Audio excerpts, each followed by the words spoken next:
Azərbaycanlı olaraq mənim diqqətimi çəkir ki, son dövrlər bayağı musiqi istehsalçıları ətək altından çomaq da göstərirlər ki, nə demək istəyirsiniz? Demək istəyirsiniz ki, biz bayağı musiqi fəal edirik. Siz demək istəyirsiniz ki, bizim fanat kütləmiz bayağı musiqinin dinləyicisidir. Mən bir Azərbaycanlı olaraq cavab vermək istəyirəm ki, bəli, siz bayağısınız və bayağı musiqi ifa edirsiniz. Bir tərəfdən də Səs Azərbaycan var. Orada necə istedadlı uşaqlar var. İndiki dövr üçün bu uşaqlar nədən motivasiya almalıdırlar ki, keyfiyyətli musiqini təbliğ etsinlər? Axı Röya deyilsənsə, Sevdə Ələkbərzadə deyilsənsə, Zülfiyə xan Babayeva deyilsənsə, keyfiyyətli musiqi satmır. Ağır sualdır. Məncə bunun cavabı kanal müdürlərindədir. Çünki biz tərəf, radio tərəf öz işini çox gözəl görür və bir tərəfdən də baxıram o cavan qızlara, gözəl göçək qızlardır. Pis də deyil səsləri. Bəlkə də seçimləri pisdir. Onlara elə başa salırlar. Amma buradan yenə də deyirəm, mənim əzizlərim, gözəl xanımlar, istəmərəm birinizin xətrinə dəymək. Çünki nəfs çox pis şeydir və ruzu da elə bir şeydir ki, Allah deyir ki, mən bilirəm kimə nə ruzunu verərəm. Siz bir yoxlayın da, siz bir yoxlayın dəyişməyi. Başa düşürəm sizi. Məsələn, mən lirikaçıyam. Mən lirika ilə gedib nə qazanacam? Gəlinlə bəyimi ağladım bütün gün orada mən. Arada mənə dəli kimi də lazımdır, bumerang da lazımdır, bəlkə də lazımdır. Bir sınayın da, bir sınayın. Yaxşı, mən həmişə deyirəm, bayağı pis mahnı yoxdur. Onun pis təqdim edicisi var. Onu pis təqdim edirsiniz. Götürərəm mən birinizin mahnısını, oxuyaram, onda sizə yenə sübut eləyərəm ki, onu siz pis təqdim edirsiniz. Qorxmayın kimsəni itirməkdən. İlk insan özünü itirməkdən qorxmalıdır. Ay daha mənə qulaq asmazlar. Birdən toya çağırmazlar. Əşi bu bir il yığdın, okey. Maşallah, maşınlarınız var, eviniz var. İndi bir damcaz qazan. Ən çox siz rayona gedirsiniz axı. Orada böyüyən uşaqlar var axı. Baxmayaraq ki, mənim vaxtımda da var idi əmi qızı mahnısı. Məhləmizdə bir qoyu var, əmi qızı.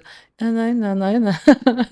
Mənim 10 yaşım var idi. İsmail Ayxan doğulanda ilk dəfə bizi atam Ağdama apardı qonaq. Bütün əmi uşaqları mahnı oxuyurdu. O zaman da var idi, əslində var idi. Amma əlçatan deyil idi. Amma əlçatan deyil idi. Niyə? Çünki kanallar buna icazə vermirdi. Tək bizdən düzəltmək olmaz. Onların özləri içərdən düzəlməlidir. Bir damcı əziyyət çəksinlər. Özü hamısı da belə bayağı oxuyurlar. Hamısında uşaqları ingilis məktəbindədir nədənsə. Bu yaxşı şeydirsə, niyə öz dilində oxutdurmursan? Qoy sənin dilində olan məktəbə getsin, sənin mahnıları orada eşitsin. Mənim uşağım siz tanımır. Mənim uşağım xariciləri tanıyır. Çünki sizdən qorumaq üçün ona sən kimdən qorumaq üçün apa bu uşağı ora qoyursan?